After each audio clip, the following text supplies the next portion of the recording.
Salam müəllimlər, hər vaxtınız xeyir olsun. Sizinlə FES Akademinin kurikulum təlimçisi Pəri Firud qızıdır.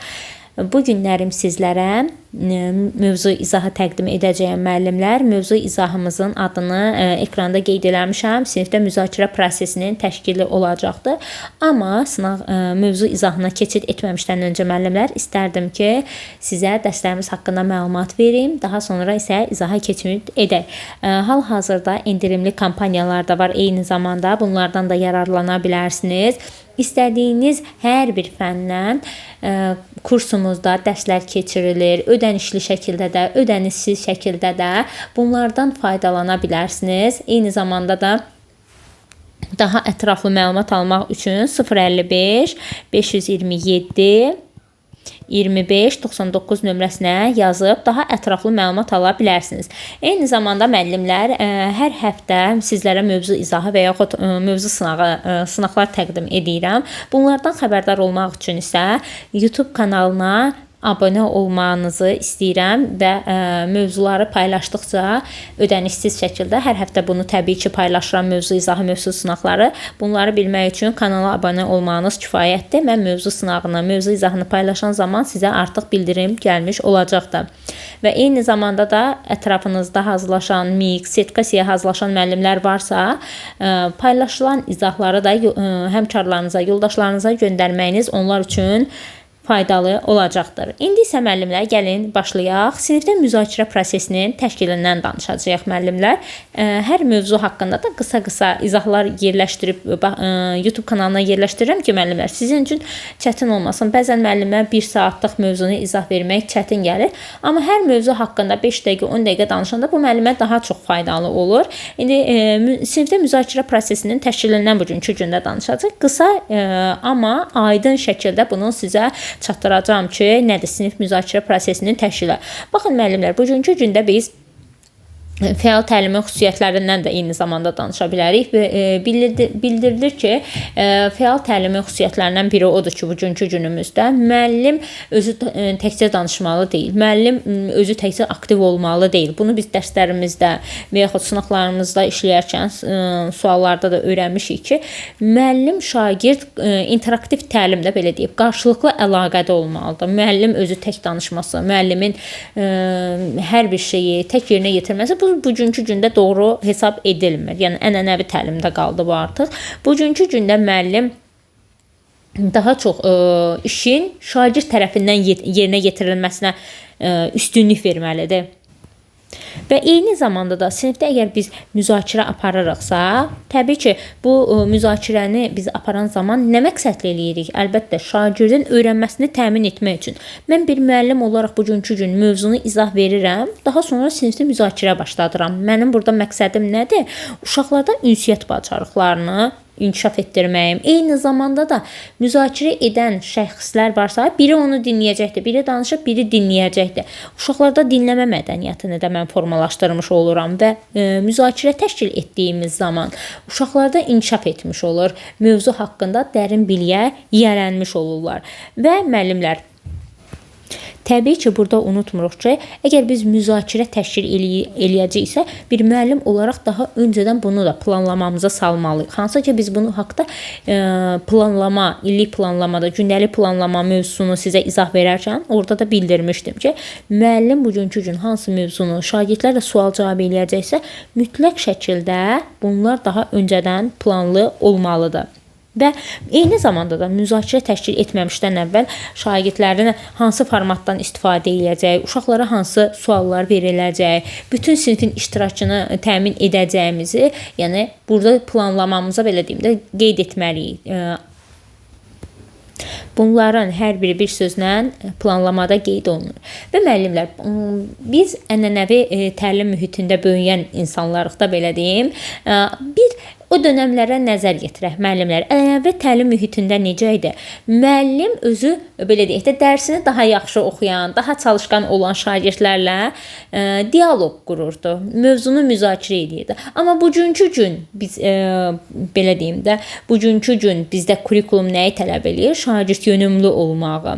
Yəni fəal təlim dedik biraz öncə. Bugünkü gün müəllim sadəcə sinifdə aktiv olan uşaqlarla müzakirəni aparıb, passiv olan uşaqlar və yaxud da dərslərindən bir balaca zəif olan uşaqlarla onlarla müzakirə etməyə bilərmi? Əlbəttə ki, deyəcəksiniz, xeyr, mütləq şəkildə biz zəif oxuyana da bir sual verməliyik, onu da aktivləşdirməliyik. Və müəllimlər ənənəvi təlim mühitində müzakirə deyəndə müəllimlərin bir qrup uşaqlarla aktiv şəkildə dialoqu nəzərdə tutulurdu. Fəal təlim mühitində isə artıq biz fərqli strategiyalardan istifadə edərək bütün sinifin söz sahibi olmasını təmin edirik. Artıq burada zəif şagirdimizdə, orta səviyyədə oxuyan uşağımızda, güclü şagirdimiz artıq müzakirəyə qoşulur və müzakirənin belə deyim, tez-tez istifadə olunan beyin həmləsidir, düşün, cütləş, bölüş strategiyasıdır. Yəni biz bunlardan istifadə edərək sinifdə müzakirə prosesini qoyuruq. Və müəllimlər, təbii ki, biz sinifdə müzakirə prosesini apararkən müxtəlif üsullardan istifadə edə bilərik. Məsəl üçün, akvariumdan, Sokrat dialoqundan, dəyirmi masadan, ziqzaqdan, müzakirə xəritəsindən, sinektikadan və s. Yəni, burada en qədər iş üsulunu sadalaya bilərik. Hansı ki, iş üsullarında YouTube kanalında var, hər birinin izahı var, müəllimlər daxil olub baxa bilərsiniz. Üsullar da ekranda qeyd elədim müəllimlər, yəni görə bilərsiniz. Bunlar da sınaqlarda salacağım növbəti həftələrdə yadınızda saxlayın ki, hansı sınaqlardan, daha doğrusu hansı üsullar belə deyim, müzakirənin üçün faydalıdır. Akvarium, Sokrat dialoqu, dəyirmi masa, ziqzaq, müzakirə xəritəsi, sinektika. Bunlar müzakirə aparmaq üçün faydalı hesab edilən üsullardandır. Və eyni zamanda müəllimlər, biz sinifdə müzakirəni təşkil edən zaman mütləq şəkildə müəllimlər qaydalarımızı qoymalıyıq. Əgər qaydalar olmazsa, artıq sinifdə bizim etdiyimiz müzakirə xaosa dönüşəcəkdir. Yəni, Lori dilində desək, ağız deyəni qulaq eşitməyəcəkdir. Ona görə də bir müəllim olaraq biz sinif qaydaları tərtib etməliyik. Yəni, yaxşı olardı ki, hətta biz bunları belə deyim, plakat şəklində sinifin görünən, gözlə görünən bir güşəsindən asaq və eyni zamanda da qaydaları tez-tez şagirdlərə xatırlaması lazımdır ki, uşaqlar qaydaları bilsinlər. Məsələn, qaydalarımız nələr ola bilər ki, ekranda da qeyd edirəm hal-hazırda bunları.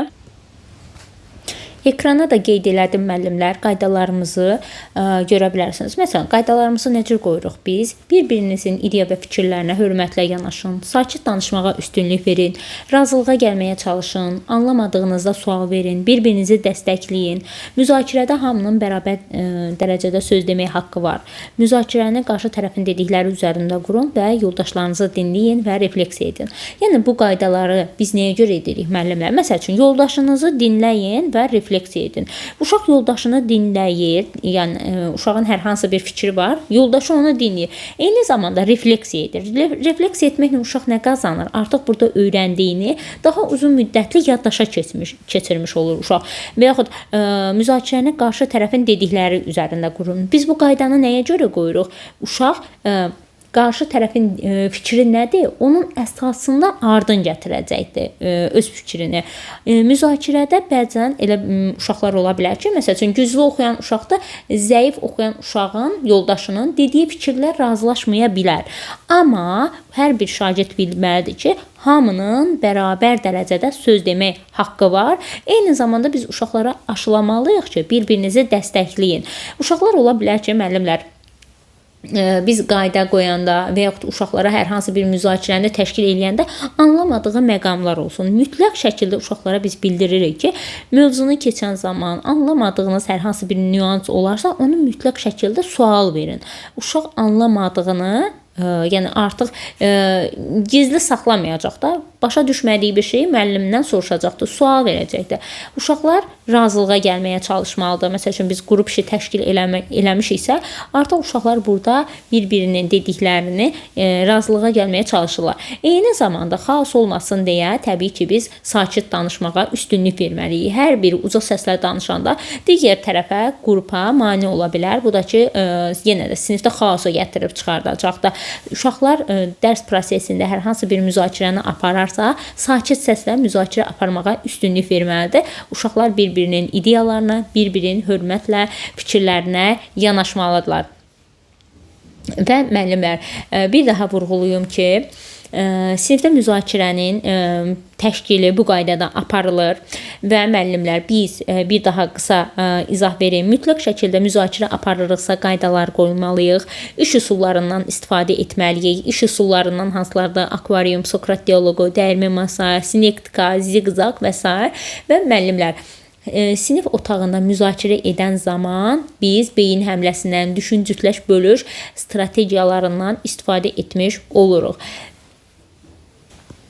Bəs bizim bu cürlə müzakirə aparmağımızın şagirdlərə nə faydası oldu? Şagirdlər təbii ki, öz fikirlərini bütün siniflə bölüşürlər, şagirdlər aktiv şəkildə dərsə cəlb olunurlar və bunu nəyə gətirir, çıxardır? İnteraktiv təlimə. İnteraktiv təlimdə biz qarşılıqlı əlaqə deməkdir. Uşaqlar artıq belə deyək də interaktiv dərsi müəllim burada təşkil etmiş olur və şagirdlər müzakirə bacarıqlarını, mədəniyyətini formalaşdırmaq üçün fəal dinləyiciyə çevrilmiş olurlar. Sinifdə müzakirə təşkil prosesi müəllimlər bu qədər. Güman edirəm mövzu sizə aydın oldu. Əgər bu tip videolar sizin üçün aydındırsa, maraqlıdırsa, faydalıdırsa, eyni zamanda rəy bölməsində fikirlərinizi qeyd edin. Eyni zamanda da kanala abunə olmağı, həmkarlarınızla videonu bölüşməyi unutmursunuz. Sağ olun, salamat qalın.